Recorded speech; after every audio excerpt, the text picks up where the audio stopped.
Hey you, and welcome. My name is Mike, and in this video, how do you like that? Making the exact same joke I made when I covered the story initially. We are looking at the case of Gannon and Letecia Stauch. As I just said, this is a case I talked about over 3 years ago, if you can believe that. Wow, I aged terribly. And it only came to a head recently. That was what happened to Gannon Stauch in Colorado in 2020, and the extremely bizarre, batshit, and disturbing actions of his stepmother, Letecia Stauch. Really hope I get a sincere apology from everyone.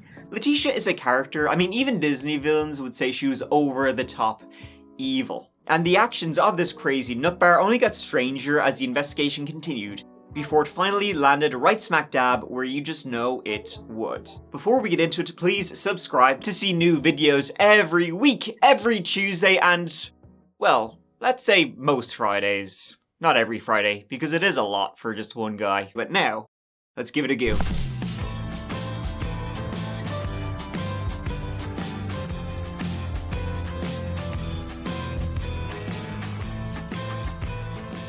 So, to begin, let's take the story from the top. Colorado Springs, right smack dab in the middle of the state, is where this started. In Lorson Ranch on Mandan Drive, in a neighborhood on the very southwestern side of town, surrounded by pretty much nothing at all. In a house there lived Eugene Al Stauch, his wife Letecia Stauch, and their 3 children. 17-year-old Harley Hunt, Letecia's daughter from a previous relationship, the father had since passed away, and 11-year-old Gannon and 8-year-old Lena Stauch, Al's children from a previous relationship. Al shared custody of both Gannon and Lena. Their mother, Landon, she lived in South Carolina. Al and Landon, they'd been married for over 10 years, and they had the 2 kids together, but the relationship started to deteriorate, as it so often does, as you see.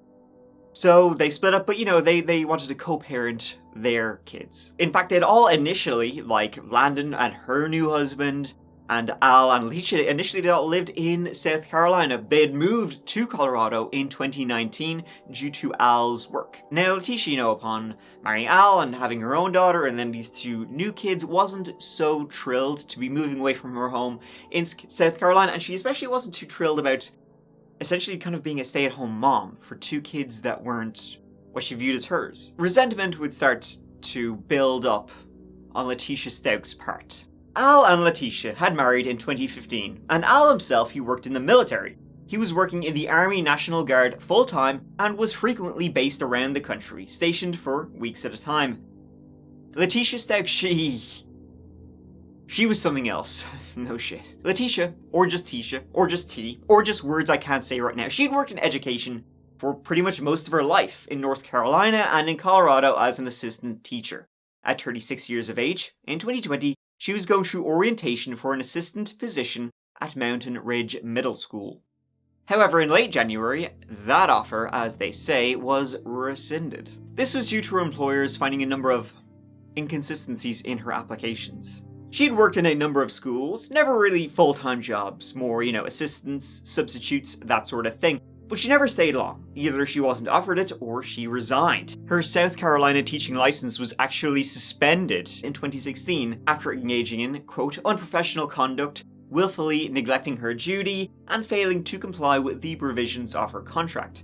And she was out on her ass after that. Now, it's interesting she would work in education and with kids, because she certainly didn't like raising her husband's kids, or at least it was something she was very resentful of. She was like a big ball of resentment. When you take one look at Letecia Stauch, you can kind of just look at her and say, I don't like you. And, I haven't even gotten into what she, did, spoiler alert. The cut of her jib is no bueno, as they say in Spain, or in other countries where they speak Spanish. But she's just a very narcissistic, negative character. Again, I haven't even gotten to what she's gonna do. She was resentful that she was raising, and I'll use raising in quotations, Eugene Al's kids, Gannon and Lena, and she would Google things about, I guess, the feelings she herself was having. Things like, parenting should be 4 people, not 1. I'm over doing all the work for my stepkids and their mom doesn't help. My husband's ex-wife does nothing for her kids. I wonder if my husband's ex-wife is sending me a Valentine's card since I raise her kids. One day, some people will wish they treated you differently. She obviously was free-falling because those Googles were Tom Petty, but that last one... Let's keep going. By the way, just to note, Landon, the mother, did live in South Carolina and had been through a couple of difficult pregnancies, so you can kind of ease off there. Now, out in her ass wasn't the oddest for Letecia. In fact, she had a small criminal history. Never anything serious, but stuff like communicating threats, unauthorized use of a motor vehicle, and that was pretty much it. But she would be out in her ass yet again in Colorado on the 24th of January 2020 when she was let go from that position after they found, inconsistencies in her employment history. That was just at the time her husband, Al Stauch, was about to go on his way to Oklahoma to a military base there. And so 3 days after Letecia Stauch was fired, let go, on the 27th of January, Gannon Stauch went missing. That night, Gannon, G-Man, had not returned home after heading out that day to see some friends. That Monday, Letecia Stauch was the one who reported him missing, dialing 911 at 6:55 p.m. I don't even know if I'm supposed to call emergency or non-emergency. Sorry, I can barely talk, but my son was getting home at 6 o'clock, and it's almost 7. So, all his friend's house, he said he was going to be at his friend's house, and they said he wasn't there, and the other said he never came there. What's the thing? And she said he was supposed to have been home, an hour ago. He wasn't. Allegedly, he had left the home in the afternoon at around 3 p.m. to go visit some friends, and he hadn't been seen since. When he never returned, Letecia called his friends, called around. They had no clue where he was, and so the alarm was raised that dark winter evening. Things moved quickly from there, right? Neighbors, friends, everyone was out quickly in search of the young fella. Tip lines, drones, the news, you name it.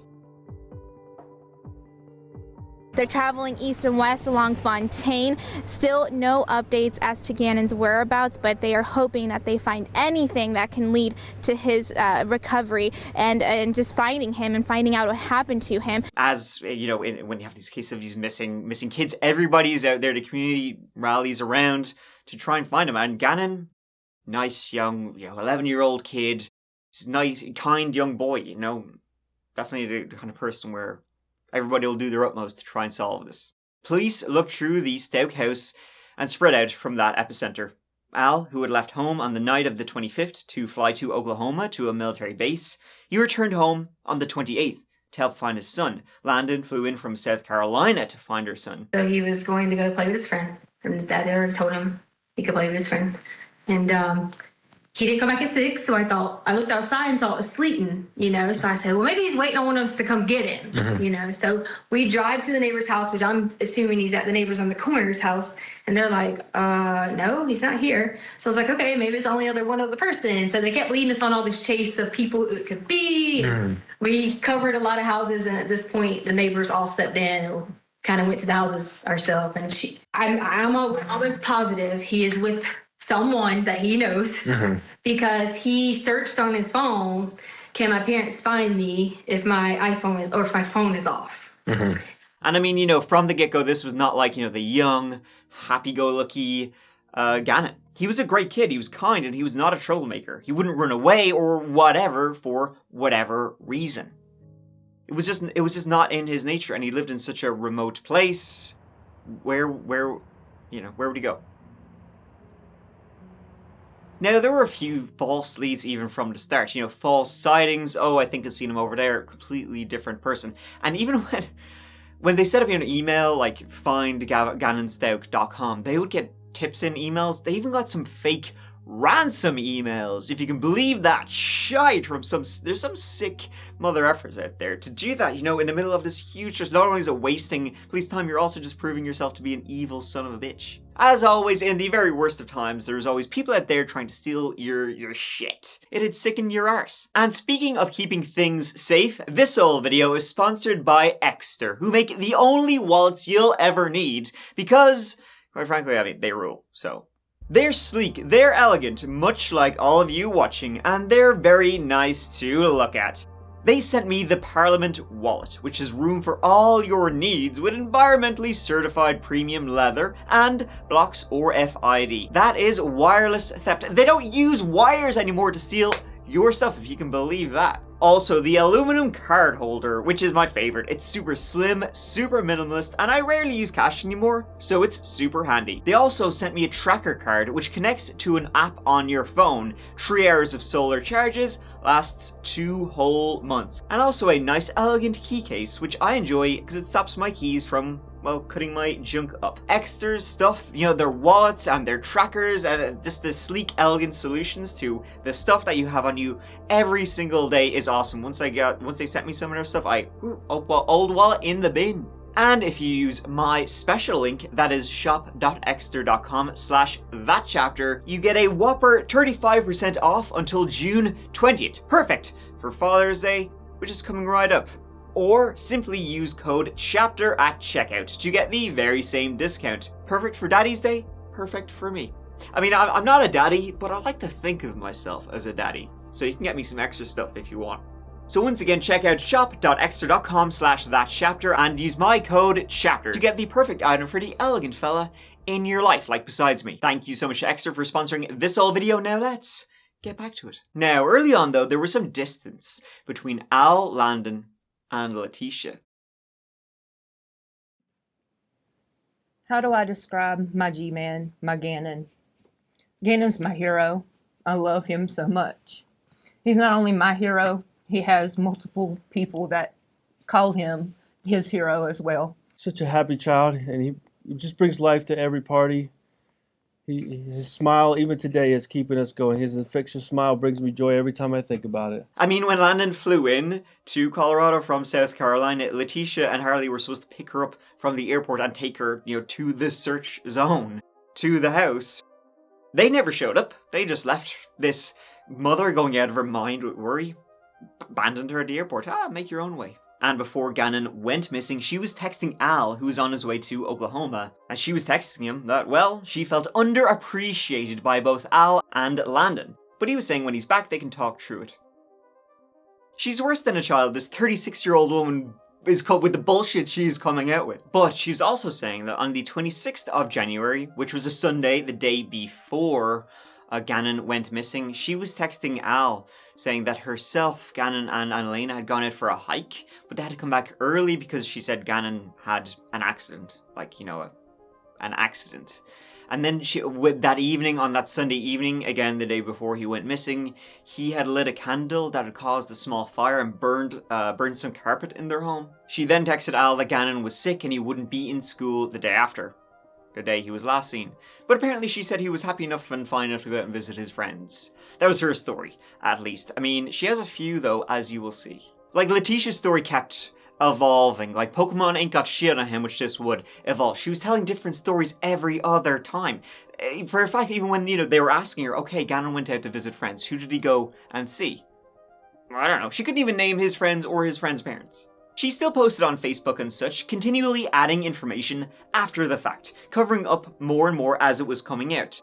Some new information would come out and she'd be like, oh shit, I just remembered. Oh yeah, that's why that is the way that it is. Specifically, blood was found in the house, to which she said Gannon cut his foot. When a pool of blood was found under his bed, she said he had a nosebleed that day. It must have been a heck of a nosebleed. If I ever looked up blood out of the sheet, it was nosebleed. And I figured it might be something. I didn't ever look up anything about an artery or something unless it went from something else. I'm doing all the work for my stepkids and their mom doesn't help. Oh, that bothered me. Yeah. Yeah, I don't blame Oh, yes, because I wanted them to be mine. Like, she even released a video, well, it's really just audio, which she accidentally took, of when she said Gannon spilled the candle, which resulted in the carpet being damaged, which I think was her premeditating this whole ordeal, and she just wanted to prove he was alive at a certain time. Stating, initially, Scott, I can't lie when the TMZ information... Gannon, I promise this is the last time I'm going to ask you.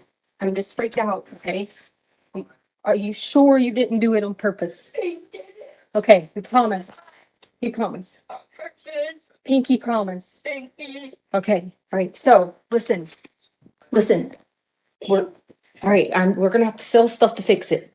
Okay. So we figure out what we gotta sell. We can sell the sofa. We can sell Whatever, because we got to get it fixed. So, lady, don't be mad at us and kick us out of the house. Okay? You got it? You got it? I'm just worried about my Okay, shh. Listen. So, tomorrow. Yeah, the day Gannon went missing, when he went to visit his friends and never returned, things were very, very weird in that house. And I mean, it was pretty much just Letecia and Gannon. Harley, she was at work. Lena, the youngest, she was in school. So it was just the two of them. Nobody really knows what happened. But whatever did, wasn't good. Blood is spurting from an arterial bleed. Direct pressure not controlling. Do what? I didn't look this up. It's from your phone. Blood is what? Spurting from an arterial bleed. No. Somebody did from your phone. I don't like my stepson. No. I don't like my stepson. Should I get a divorce?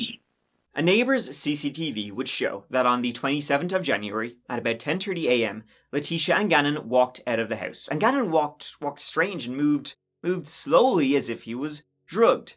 They got out of the car and they drove off. It would later be determined they had driven to pet stores.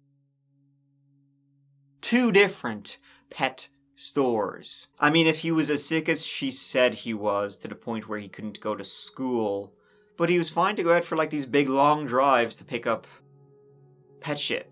They got home at 2:20, and you can't really see Gannon come home, but it's believed he was there.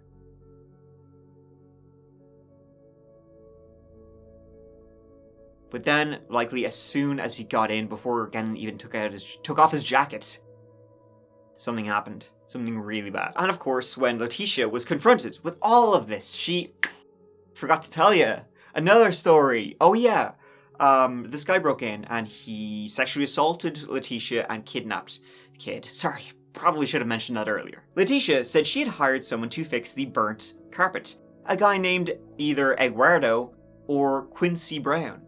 Quincy Brown was a criminal who just happened to be in the news at the time. Literally, I think Letecia heard the name on the radio. He was a sex offender who was doing the rounds, and she was like, oh, it was him. It was him. So regardless of who it was, I mean, she had all these different names for him, but it doesn't really matter because he doesn't exist. She said okay, this is her story, is that she hired somebody to come in and fix the burnt carpet. And instead of fixing the burnt carpet, she said she was raped by him, sexually assaulted her, and then at gunpoint, and then kidnapped Gannon. And then he hit her in the head, knocked her out. She woke up, she didn't know what to do. That's her story. If Gannon is alive, we have an 11-year-old kid somewhere being held against its will, and you're not telling us. You might as well have done this yourself. That's why I'm saying. However, when, she was telling the police this, there was no marks on her head, and she refused, like, a sexual assault examination. Which, of course, would have given information enough to find this guy, and she was like, actually, you know what, no. She then said she had to clean up the area where this attack happened on her and on her stepson. So, clean up the area with bleach and other kind of cleaning products, and that's why luminol will detect blood, which it did, but, it might not be visible on the surface, and why everything smells like bleach, which it also did. At this stage, the police were fairly sure she cleaned up where she had murdered Gannon, not where there had been any sort of bullshit abduction. And then Letecia did this interview. You are? I am Letecia Stauch, which is Gannon's stepmother. You've been a part of the investigation since the very first time. You were the last person to see him. Is that right? Correct. What did you see when you last saw him? Well, I'm not allowed to talk about anything with the case. I would more so be willing to talk about how the community needs to have faith and continue to work together and not make these false accusations, like the things that have been said that I've disappeared from the community. I haven't been there to help, but there's lots of reasons behind that. Reasons like death threats, right? Right. Death threats are one of them. My family's getting lots of death threats. We counted over 20-some death threats already. 2, my husband's ex-wife is living in our home, and of course I'm not coming home to do these things and to help with the family when I was kind of like told I couldn't. And then many other things that happened with the El Paso County Police Department, and in doing the investigation I was told I wasn't compliant. And can I elaborate on that? Please do. Yes. So I asked for an attorney during the interview, and I was denied that by them. I was held because they were blocking the door, and I was told I couldn't leave, and that if I would have touched them, they would have probably, said I still wasn't complying, or said I was, trying to run away or something. But during the interview, I asked several times, could I stop the interview? Could I get an attorney? Could I stop the interview? Could I get an attorney? I was denied. I was told I couldn't get nothing to drink. I couldn't go to the bathroom. I mean, it was continuously that my constitutional rights were violated. There was comments about Gannon getting pushed off the hike, and there was comments about this, and that's just not true. I took care of Gannon for the last 2 years in our home because his mother didn't want to do it. And I would never, ever hurt this child. And I know there's some questions out there about, okay, so tell me what happens. That's up to the investigations when they end up letting you guys know, but I've cooperated with them. So I'm like, why are you saying Gannon is dead? He is not dead. We are going to find Gannon. By the way, just fun fact for you. It would turn out that this was Letecia's second take. Oh, okay, no, I can do better. Give me a second. Am I on camera now? You are still. Okay.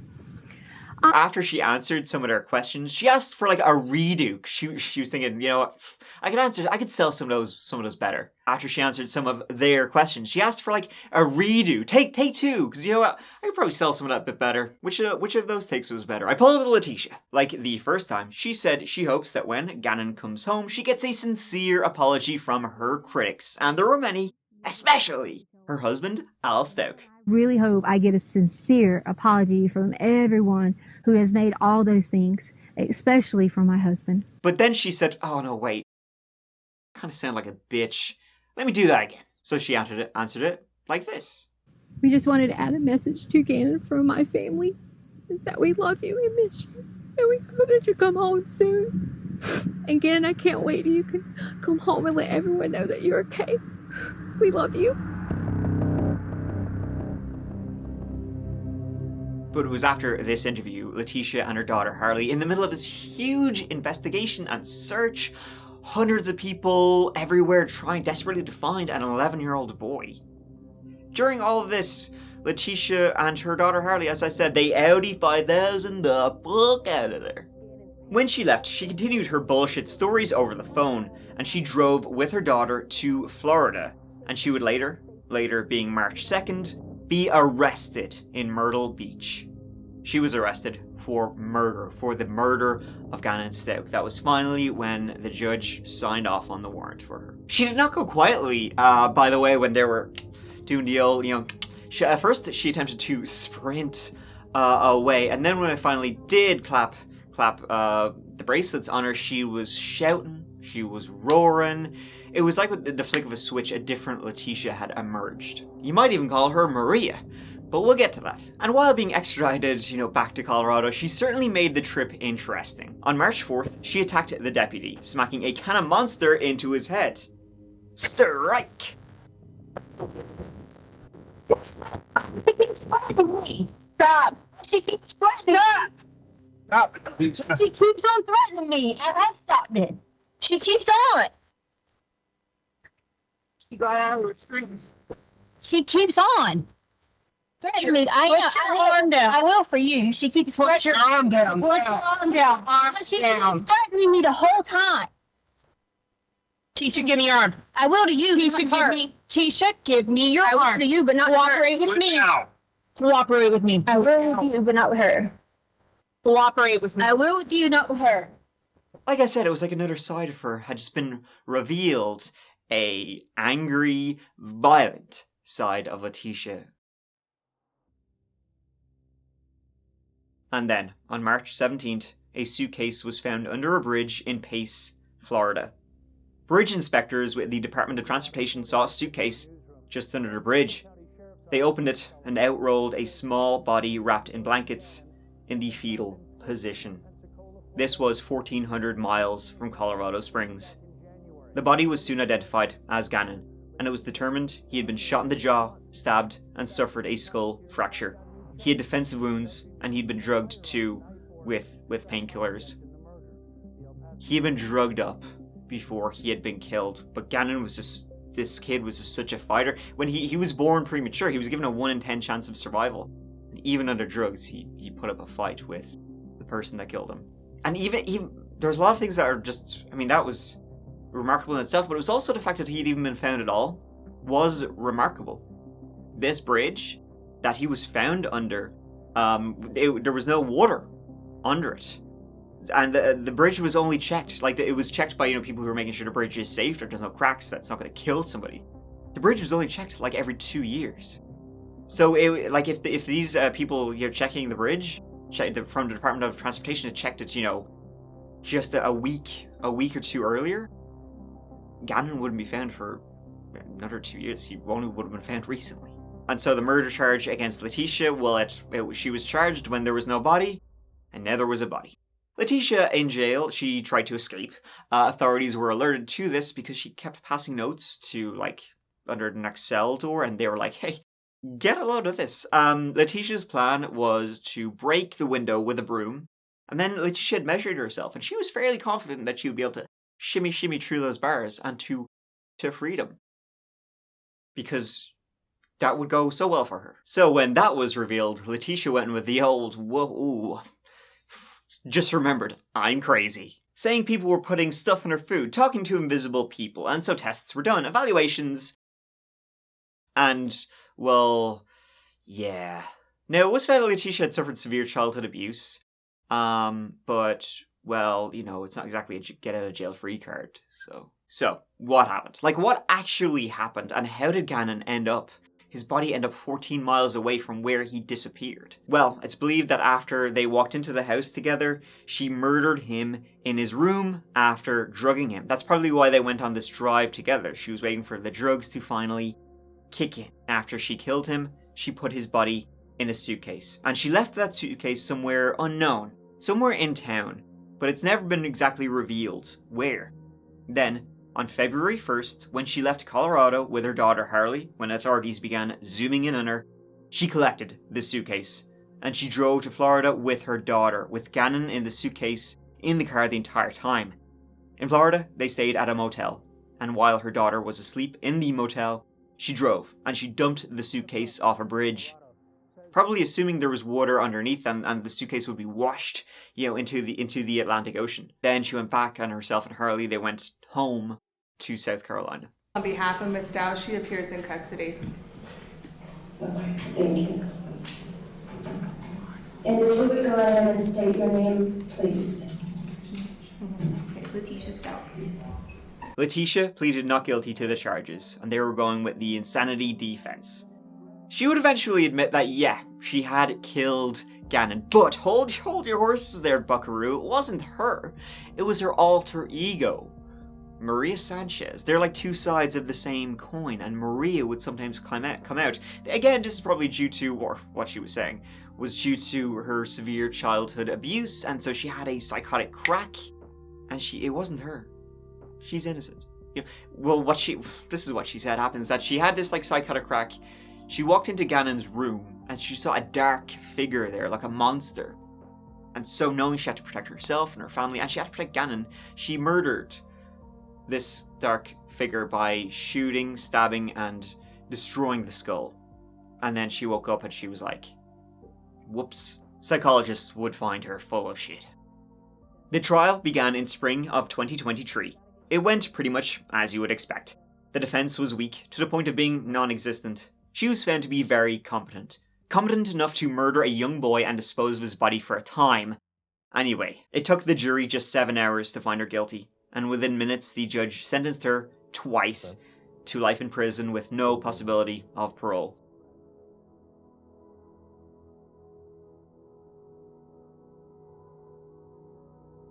Harley, by the way, her daughter, it's clear she had no involvement whatsoever in the murder. She was another victim of Letecia Stauch's narcissism, and I mean, she was given out that people were using her. She was using everybody else. Harley would even testify against her own mother. This is truly the case of being somebody just straight up evil. No two ways about it, at all. She murdered a young boy too, what the prosecution would say, to hurt her husband, Al, because she was so resentful against him for what she felt was being underappreciated. Like she's fucking 14 years old, like she's a child. She felt used, she was jealous, and she wanted to hurt him the only way she knew how, with violence against someone vulnerable. She was resentful, a narcissist.